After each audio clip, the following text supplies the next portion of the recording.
On this video, I'm going to talk about a seldom asked question, and that is, what do you say to somebody who is potential business member and they come back to you and they say, actually, I've changed my mind. I don't think I know enough people to be able to get customers and members.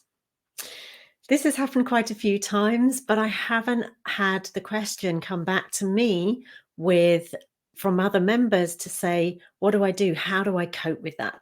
So it's something that I wanted to cover on this video.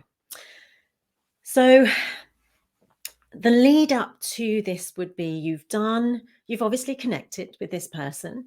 You have got to the stage where you've spoken to them, you've done an enrollment call, you understand about what they want and where they're going, they understand about the business and how it works. They're a fit for the business and the business is a fit for them.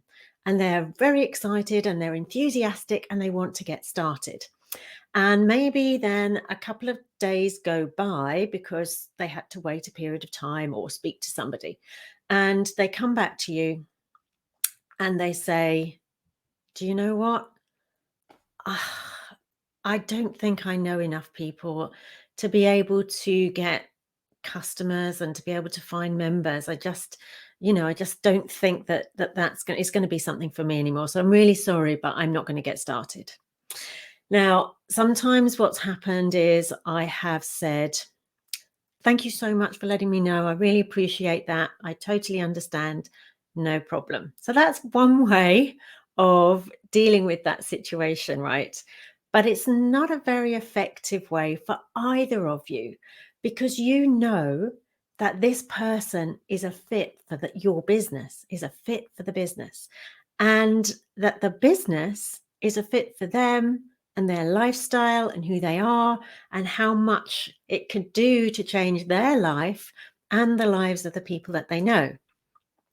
So, do you stop yourself? Let me know. Do you stop yourself when somebody says that?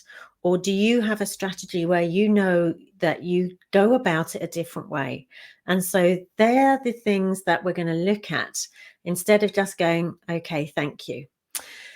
So the first thing that we can do is understand them totally. It's like, I know how you feel.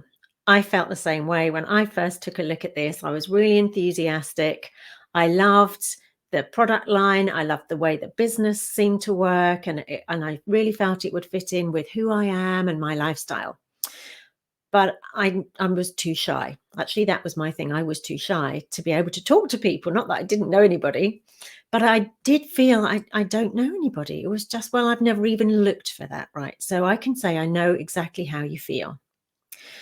So now that is you aligning with that person, right? So I know how you feel. It's like, I understand, I hear you. I felt the same way. This is my story. So now you're telling them how you understand them. But what I found was, once I got the training, once I got into action, once I understood more about the products, once I understood more about how the business worked, how to talk to people, it started to flow. So feel, felt, found is one way that you can do it. So you're not making them wrong. What you're doing is you're aligning with them. The second way to do it is explaining about fear. So it comes from a place of fear. When somebody puts up objections, it comes from a place of the ego. And the ego can be very protective of us. That's what it's there for. It's like our guard dog. So our ego is going, are you sure? This could be something that's going to harm you, whatever the new thing is, because it's new. You don't know, you're not sure. So it's going to be there to protect you. But if you look at the whole situation, then you can see that there isn't going to be any harm. You're just testing the water. You're going to try it out. You're going to see how it goes. So if that second thing is, you can explain about the protective negative ego, but also look at it from a different point of view. What if, all of those things that you told me that you wanted, that you were looking for, and use their words, use the words. And this is where it's really important to have taken down some notes, because you can look back at what they've said, what their dreams are, what they're looking for, and literally read it back to them. So you're giving that back to them in their words. This is what they said. You start to ignite the dream again in their heads, and they're like, yeah, that is what I said. That is what I want to have. That is my dream. I do want to get there. I do want to have whatever that is. And so you are going, okay, so what if that happened? That's your intuition. That's your positive voice going, yeah, what if it worked? How amazing would that be? So you've got the ego on one side, you've got the intuition on the other. So explaining about that can really help as well. And then the third way is to perhaps suggest that they get started for a trial period. Is there some way that you can get started just for a trial period? And this might depend on the company that you're with.